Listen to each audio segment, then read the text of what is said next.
கோடி கணக்கின் மதிப்பிலான அசையா சொத்துக்களை முடக்கம். அமலாக்கத்துறை மீண்டும் அதிரடி நடவடிக்கை. மாசு கட்டுப்பாடு வாரிய சுற்றுச்சூழல் பிரிவின் இணை தலைமை முன்னாள் பொறியாளரின் சொத்துக்கள் முடக்கப்பட்டுள்ளனர்.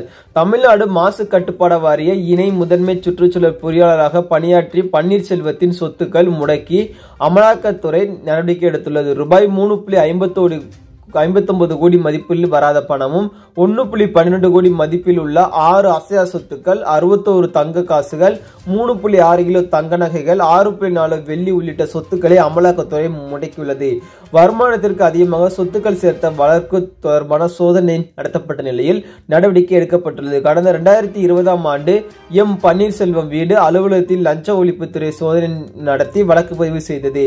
அதனைத் தொடர்ந்து காட்பாடியில் வாடகை வீட்டில் தங்கியிருந்த எம் பன்னீர்செல்வத்தின் வீட்டில் கட்டுக்கட்டாக பணம் பறிமுதல் செய்யப்பட்டுள்ளது. இதேபோல ராணிப்பேட்டையில் உள்ள எம் பன்னீர்செல்வத்தின் வீட்டில் இருந்து 3.5 கோடி ரொக்கமும் நகைகளும் பறிமுதல் செய்யப்பட்டுள்ளது.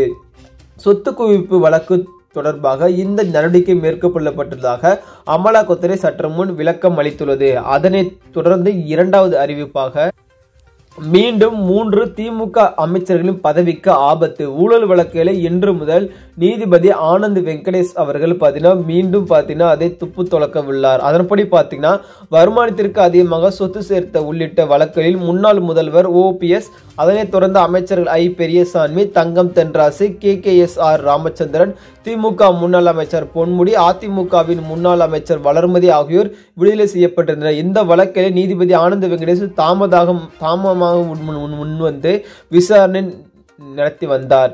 இதுல 2-3 மாதங்களுக்கு வழக்கு நடைபெறும் என்று தெரிவிக்கப்பட்டது. இதனையடுத்து மேற்கண்ட வழக்குகளை நீதிபதி ஜெயச்சந்திரன் விசாரணை நடத்தி வந்தார். இந்த நிலையில் மதுரை கிளை நீதிமன்றத்திலிருந்து சென்னை உயர்நீதிமன்றத்துக்கு நீதிபதி ஆனந்த் வெங்கடேஷ் மாற்றப்பட்டார். இதனையடுத்து MP மற்றும் MLAக்களுக்கு எதிரான வழக்குகளை அவர் மீண்டும் கையில் எடுத்துள்ளார். அந்த வகையில் அவர் இன்று முதல் சென்னை உயர்நீதிமன்றத்திற்கு விசாரணை நடத்த உள்ளார். இது தமிழக அரசியல் வட்டாரத்தில் பெரும் பரபரப்பையும் ஏற்படுத்தியுள்ளது. இதே மாதிரி அரசியலுக்குரிய முக்கியமான செய்தியை தெரிஞ்சுக்கொள்ள எப்போதுமே நம்ம சேனல் இணைந்திருங்கள். அனைவருக்கும் நன்றி, வணக்கம்.